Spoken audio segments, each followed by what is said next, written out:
Moi, c'est Dominique Michaud. Je suis artiste textile. Je fais du tissage, de la teinture et de la broderie.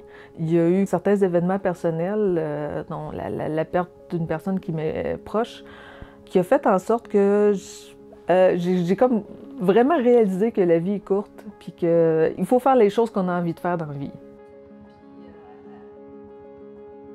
Ma grand-mère, elle faisait beaucoup de tissage, entre autres, de la couture, de la broderie. Ma mère m'a montré justement à faire du point de croix. Éventuellement, je me suis dit, il faut que je fasse quelque chose en rapport avec ça. J'aime encore l'informatique, mais pas au point de faire juste ça de mes journées, passer de ma journée devant un ordinateur. J'ai besoin de travailler de mes mains aussi. Pour tout ça, je me suis dit, bon, go, je vais aller suivre la formation que j'ai envie de suivre. Puis après ça, je vais rester ouverte aux opportunités qui se présentent. Moi, ce que j'aime utiliser comme matériaux, c'est surtout les matériaux naturels comme le coton, la soie, le lin, même des fois la laine aussi.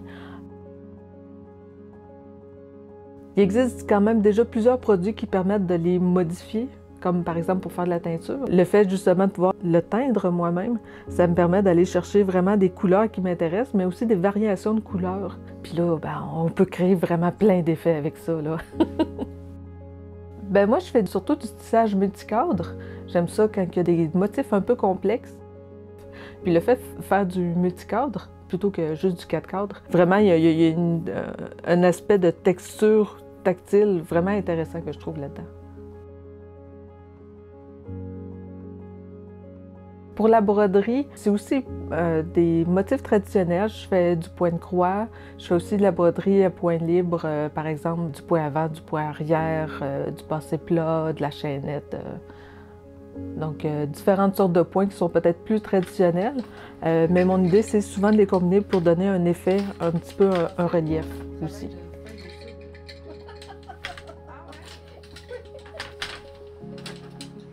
Moi, ce qui m'a intéressé à participer dans le projet, c'est que vu que je suis artiste en début de carrière, c'est quand même une belle opportunité de se faire voir. Il y avait le fait aussi que ce soit en collaboration avec les Ursulines. Moi, je trouve ça intéressant. J'ai quand même une certaine admiration pour plusieurs communautés religieuses.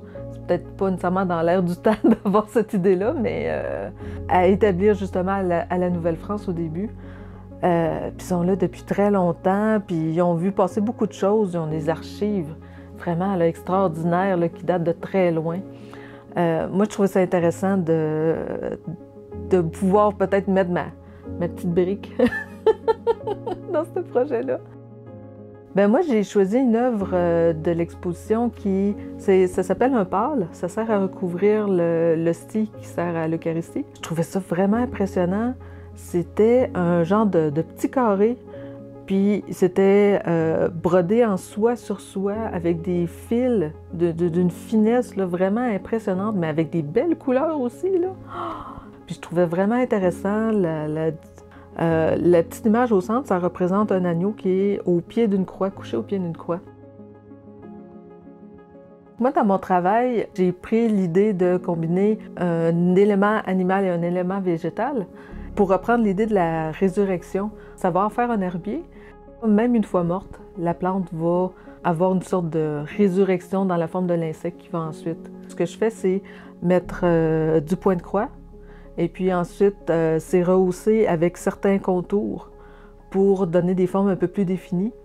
Et puis, j'ajoute à ça d'autres styles de points, des nœuds français, des points de chaînette pour donner un petit peu plus de relief.